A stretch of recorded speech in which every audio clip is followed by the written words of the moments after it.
Subscribe to Books on Toast, or we really will have to hold you guilty of floxinosis nihilabilification.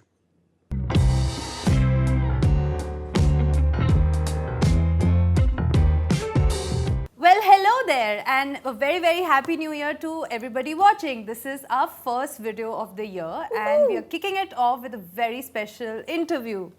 I'm Sharon. I'm Anuya, and today we have with us the illustrious and the amazingly articulate, not me, I messed up saying articulate.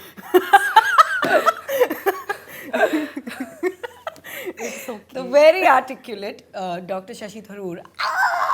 Guys, have you realized that our level of guests keeps going up, but Sharon and I stay the same level of stupid?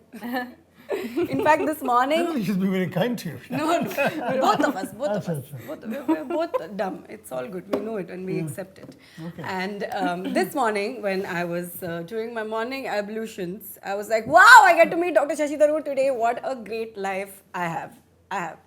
I said ablutions because you can't say number 2 if Shashi Tharoor is... So, sir, I'm going to ask you the question that we always ask our guests to kick things off. What are you reading right now? Well, it's actually a bit of a challenge. I've just finished 2 mammoth books and need to start another, but I'm sort of still contemplating which one to sink my teeth into. I just finished Ramachandra Guha's huge biography on Gandhi, very interesting, and David Gilmour's British in India, which I had to review for an Indian magazine. So that took some doing, because these are both monumental books. You know, they're sort of fatter than mine. And they're tomes, both of them. They really are quite substantial tomes. But there's so much interesting stuff being published out there. And every day, or at least every weekend, I open the newspaper. Unfortunately, reviews nowadays are mainly on weekends in newspapers. Yeah. I see some book being reviewed that I'd love to read. And then every time my sort of lalach rises, another part of my brain says, what's the point? When are you going to find the time? So that remains the tension. So when do you find the time? On planes mainly. Though, and frankly, on planes, I'm also still catching up on newspapers I haven't finished in the morning and magazines to know what the political stuff that's going on is. So reading for pure literary pleasure tends to get pushed on the back foot a bit. Oh, well. Well, we all know Dr. Tharoor as the parliamentarian, but for people on the internet, they know him as that guy on Twitter who's teaching us all the English language. But for us here at Books on Toast, Dr. Tharoor is the author of one of my favorite books called The Great Indian Novel. Thank you. So naturally, this conversation cannot be complete without a question about that book. And we've spoken about the book in our previous episodes. We have. We have spoken about it a lot in many of our episodes, actually. Okay. So it was a great book for me when I discovered it, because I was in school and learning history at that time. So for me to have, be reading this book, it gave me an alternative perspective and actually properly contextualized it for a teenager growing up in India. You know, what our Indian political history is all about, and also Mahabharata. So thanks for that. Thank you. I'm very glad that it was useful. Actually, it's particularly gratifying because I wrote it now, before you kids were born. And so the satisfaction of knowing a new generation is actually enjoying this stuff is very, very... It's amazing. It's such a well-written book. So naturally, I would like to know, what inspired you to write a book like that?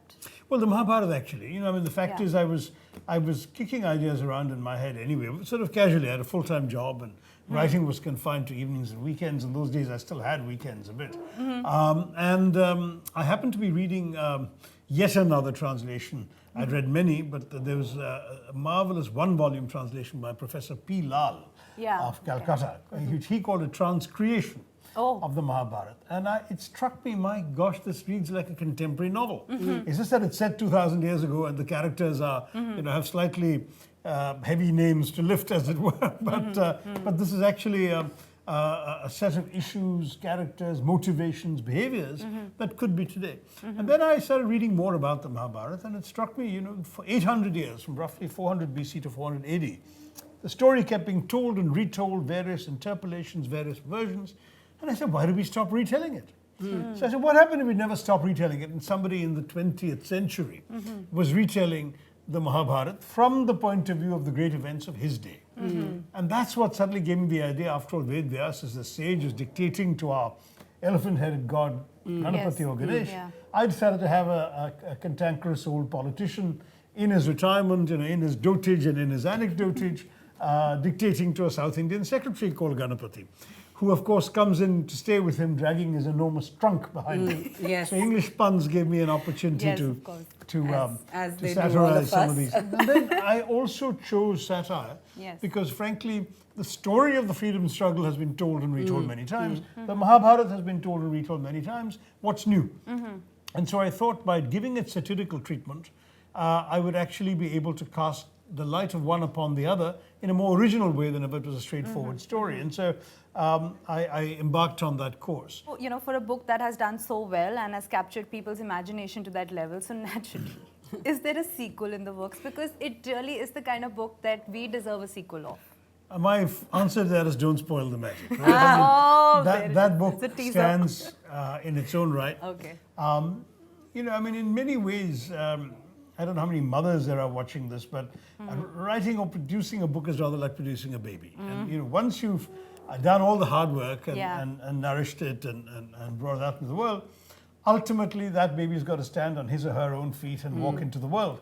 And that's what happens with every book you produce. After that, you lose control of it.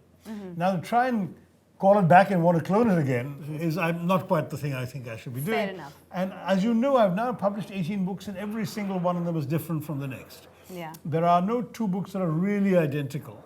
And I think part of my evolution as a writer comes from trying different things, but partly also it's to let each book, like each child, have the integrity of their own persona. So this is what the book is. It stands for itself. If somebody else wants to write a satirical novel about today's India, and God knows Mr. Modi's government lends itself to plenty of satire, well, good luck to them. I hope they will, and I hope they'll find the appropriate myth they want to reinvent for that purpose. So actually, said that's a great segue for our next question, which Right. is about his latest book, which was published in October 2018, called The Paradoxical Prime Minister. And we have a lot of young people watching our show, and it's 2019, it's the election year. So what would someone who's undecided, say for example, which way to vote, for that person, for that reader, what do they need to know about this book and why should they read it? Well, I think they should read it for a number of reasons. I wrote it for every concerned Indian citizen.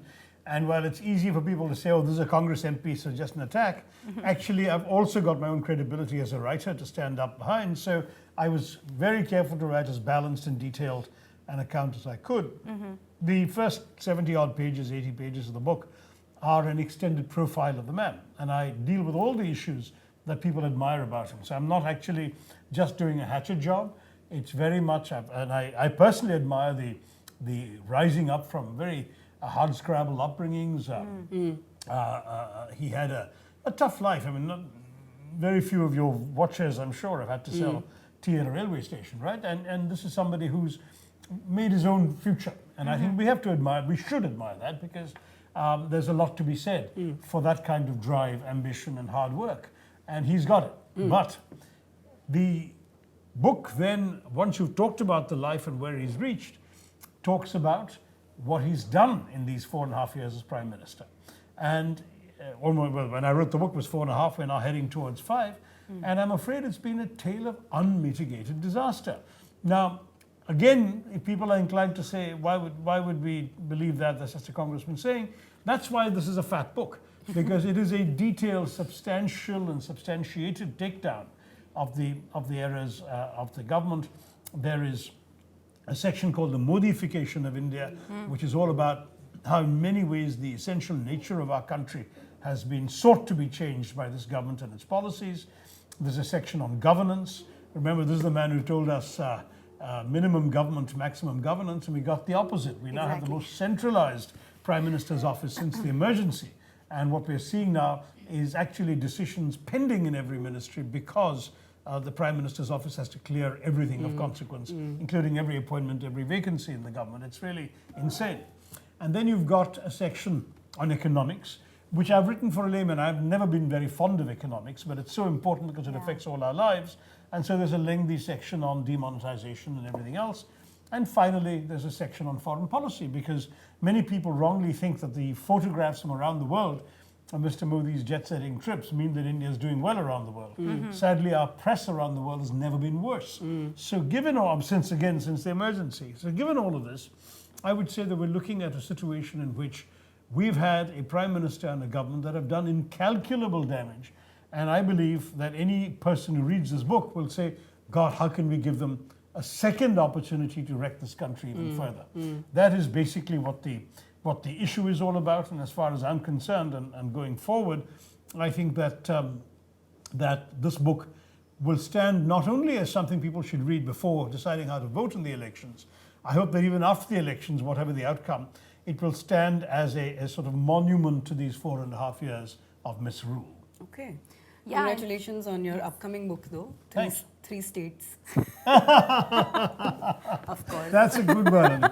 Well, actually, you know, I kind of had a bit of mischief on Twitter about that. Did you see that? Yeah, saw we saw that. it. Triple talaq. Yeah, so I said, you know, That's where no we were wonder the inspired BJP is so upset Yes. because the voters just gave them a triple talaq, and that clearly was. Is that our tea coming? Great. Yes. So not many people know this, but Dr. Tharoor became a published author at the ripe old age of 10 years with Operation Bellows. And there's also been much written about your reading habits, that you started reading when you were 3 years old. 2.5, I think. I mean, the thing is that it was kind of nuts, but I mean, it's. My mom jokes that she used to read aloud to me every day from the Noddy books of Enid Blyton. Oh my God. And I just couldn't wait to snatch the books from her hand and read them for myself, so I kind of picked up reading quickly. Okay. I was packed off to Montessori school when I was Okay. barely 2, so I think I just picked up the letters fairly fast. Yeah. So what are some of the books that you remember were iconic in, you know, bringing you up and also developing a love for language? Well, in my childhood, I read everything I could get my hands on. And remember, I grew up in India without TV, Yeah. Nintendo, computers, mobile phones. So there were no distractions. It was just Reading time. reading was my escape, was my entertainment, was my education. Everything. Okay. So I read madly. But childhood, Enid Blyton, the entire lot, starting off with the Noddy, moving to the Secret Seven, the 5 Find-Outers, the Famous 5, the adventure books, and finally outgrowing Enid Blyton altogether, which was painless in the end because she wrote so much one kind of had exhausted the earth. Loved Richmal Crompton's William books. Oh, okay. I don't know if they're still being read because they are, in terms of language, a little more demanding Yeah, than Enid yeah, Blyton is, but yeah. they're really superb. That's true. And We extremely funny, which is Yeah. what honed an early British taste for humor. Yes. As a boy, inevitably, I read the Biggles books. Biggles was this character who I think in the early books was a World War I fighter race. Yeah. And then kept on, you know, the books were so successful that he ended up fighting World War II also. And various things in between, even ended up doing something adventurous in the Cold War. But by that time, I had sort of lost interest. But for a long time, that was it. And indeed, Operation Bellows was an attempt to create an Anglo-Indian fighter pilot kind of thing, rather like the Biggles of my childhood fantasies. And then I also read, you know, everything from, you could occasionally get these international books of stories from around the world. I read folk tales from around the world. Okay. I read children's versions of some of the great classics. And early on, I developed a taste for reading history. Okay. My only regret was that I'm too old to have known Amarchitra Katha, because by the time it came into existence, I was kind of moving away from comics. that was... But it would have been a great thing to have because of my own interests and Yes. tastes. What I did read, however, were the American equivalent called Classics Illustrated, which were comic books of classic novels, classic Yeah. episodes of history, and so on. So I did actually read quite eclectically throughout my childhood. And that gave me, 1, a love for story, number 2, a love for words, number 3, some sense of humor and enjoyment thereof, and number 4, an appreciation of different styles of storytelling, number 5, plotting and how to make a story grip the reader. I mean, you know, you always came to the end of a chapter of Enid Blyton and wanted to go on to the next chapter. It sort of both ended and unveiled you into Yeah. the next one. Your early writing as a writer tends to be derivative. It's derived from what you're reading. And that's the stuff I was reading. Okay. And then a little older, I started reading Indian stories as well. So the tales of Akbar and Birbal, Tenali Raman, some of the Rajagopalachari translations of the Okay, Mahabharata and the yeah. Ramayana, all of those things. So all of that came in as well. But again, I'm talking 1960s here and very early 70s, there wasn't that much available written by Indians for Indians, especially for Indian children. Much of that has improved a lot in the years since. Naturally. And are there any then hence 4 writers that or 4 authors that you consider would be, you know, your favorite authors? So, yeah, I mean, if you had to go to dinner with, say, 3 authors, okay, contemporary, who would they be and why? Well, I mean, contemporary is where you lost me, because who's contemporary? I mean, P.G. Wodehouse remains my favorite writer. But you know, he died in 1975. William Shakespeare, and he died about 400 years ago, right? I mean, there are some claim he never lived, but I mean, exactly. I think it's real. Christopher Marlowe. I think he died 400 years ago. Christopher Marlowe was stabbed to death in a brawl before Shakespeare finished writing his plays. So kind of difficult to Christopher Marlowe. Mardia.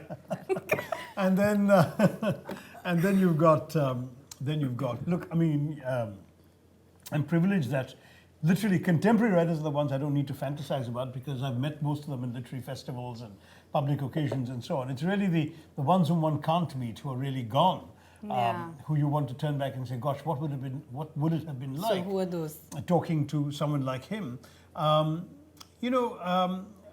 I wasn't joking about Shakespeare. I think he's an extraordinary mind, body sense of humor, great enjoyment of history, all sorts of things that would have made him an enjoyable companion. Woodhouse, because his sense of humor, his intricate plotting, his silly ass characters doing absurd things that bring a smile to the face of most jaded. I remember when my father had his first heart attack. I was battling for life in a hospital. The only thing that kept me sane was reading a Woodhouse novel. Wow. Really? Just to give me something to escape from reality with. It was just, he just was great. So, I would love to meet him. And then you're probably going to find this a political answer, but I think one of the greatest non-fiction writers of the 20th century, completely underappreciated as a writer, is Jawarharlal Nehru.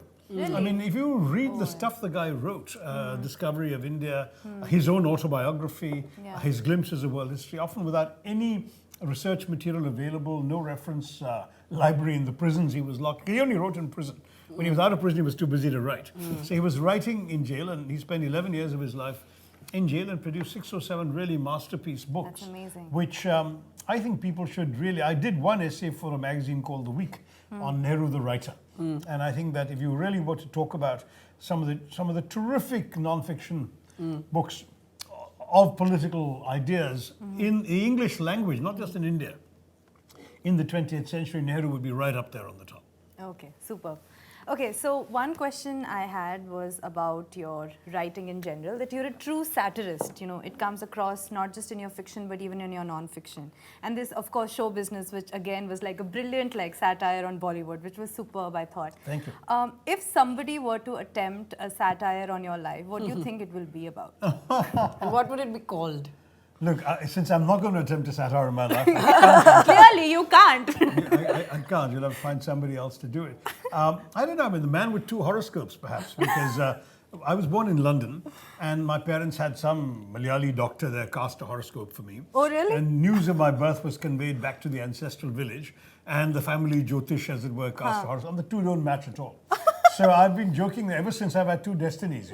So you can imagine a satirical novel, I suppose, of this guy with 2 destinies playing each other out in sequence. And in some ways, it's probably been true. I've led sort of these 2 very strange lives. That's true. And 2 different careers where most of us are like, one is enough, and here he is, ek se mera kya hoga? 2 lijiye, 3 lijiye. So we had a question about, so you are of course a celebrated writer, and your sons are both writers in their own right. I didn't And they're very good, and I must say they're better writers than I am. Really. Oh, really? Wow, that's such a good thing. So, question 1 is, why didn't you name your sons, since your name is Shashi Tharoor, why didn't you name them Raj Tharoor and Shami Tharoor? And because I was named before any of the Kapoors other than Raj were well known. I mean, my parents, actually I was named for my father. My father was Chandrasekhar Chandran. And Shashi is the same thing, the crescent moon on Shiva's forehead. So it's actually, you'll see that in America, every second person is something junior, or the second or the third, right? They keep names down the family. my family was a little more creative, so they simply found the name that meant the same thing rather than just calling me Junior. Oh, okay. So Ishan and But Ishan and Kanishk are completely independent names. Ishan was partly an inside family joke in that his mother, my first wife, is half Kashmiri, half Bengali, and north and east. And Ishan in astrology is the northeast quadrant when you cast the chart. Okay. So she found that quite amusing. Plus, we like the sound of the name, obviously. So, and it's also the first. Ishan is the first name for Shiv in the Rig Veda. Okay. So all of these things, and since I'm named for Shiv, that connection was there too. So Ishan had all of these things going into it. Poor Kanishk had a bit more of a challenge. They were both born massively premature, and in the ultrasounds that were tested, he had declined to reveal his gender, so we assumed he was female. And so we had come up with a rather nice female name from an ancient Vedic coin, Nishka. And so it was going to be Ishan and Nishka, and suddenly, no, Nishka, when the genders emerged. And so we first sort of held off on a decision because there was really some questions of whether the kids would survive. They were that 8 weeks premature. And in those days, it was touch and go. But then the Singaporeans are very bureaucratic and meticulous, and you have to give a name right now. Oh, yeah, and so both Meenu and I were very fond of Kanishk, the king, who was a very interesting man, had a huge library that rivaled the library in Alexandria, therefore books. Was also the man who convened the Buddhist Council to discuss Buddhist theology and ideas. Came to an unfortunate end because he died fighting for the hand of a Chinese princess. But that's another matter. We didn't want to have everything as an analogy, but we like the name of Emperor Kanishk. And in any case, it's close enough to Nishka. You just turn things around and you've got Kanishk. So I just went ahead and did that. And I must say that they both like their names, which I can't say for mine. I was never very happy with my name. But they are happy with theirs, so more power to them. Ishan added an extra A to his name than the one we gave. We gave him Ishan with one A. And he put two to make it phonetically. He, unfortunately, growing up in the Western world, he was becoming Aishan to most people. Aishan. You know, like Aishans and Aishan. You know, so he said, forget it. I'm going to make it very clear what my name is. So he added an A about grade 7 or so, no, age 7 or so, I beg your pardon. And he's now a fine foreign affairs writer for the Washington Post. That he is. He's got a daily column that zips around the world. You can click on the internet and get it We'll sent put to a your link in the inbox. description, yes. And Kanishk has published an award-winning collection of short stories, Swimmer Among the Stars. We have it right here. There you are. And he's working on a novel. So that's I've got superb. 2 terrific writer sons. So you've clearly passed on the writing gene to your children. Well, her mom wrote pretty well too, but she didn't publish. That was but yeah, I mean, the books always mattered to us. My kids grew up watching their parents read all the time. We read out to them from when they were babies. Right. And what's wonderful is Kanishk has had a baby this year, so I'm a grandfather. Wow. as it's Congratulations! said. Wow. Thank you. It's a And one of the generational nicest pictures. I mean, of course, they did the same thing of reading to the baby. When the baby was not a clue what he was doing. But now my daughter-in-law sent me a lovely photograph yesterday of father and son sitting side by side looking at a book. And so clearly the next generation might still, we hope, discover that. I feel very fortunate that my kids, despite growing up with all those things I didn't have, computers and Nintendo and mobile phones and all of that, are fundamentally book people. And you'll never see them on a flight without a book in their hands. And I'm proud of that because I think books really genuinely give you more than any other means of communication. So I'm very pleased that they've got that habit, and I hope they'll pass it on to the next lot. Yeah. I mean, that's the basis of our whole channel. Yes. So, you heard it, children. Yes, Keep now reading. you know. Keep reading. Keep reading. Yes. I often, when I'm asked to autograph books, people say, write me a message. Keep reading. Yeah. Keep That's reading. the message. Turn the page, buddy. Yeah. Okay, that brings us to the more fun part of this conversation. Not the fun part, the more fun part. And we are going to play a game with you, which is called Word Sneak. And we have ripped it off shamelessly from Jimmy Fallon. Thanks, Fallon. You bro. Yeah, and I don't watch Jimmy Fallon, so now I'm really in trouble. it's okay, not many people do. It's all right. Right? Yes. Yeah. So the rules are very simple. The game is very simple. There are 3 sets of words in front of each of us. We haven't seen them either. Our helpful friends Smriti and Johan behind the scenes have put them together.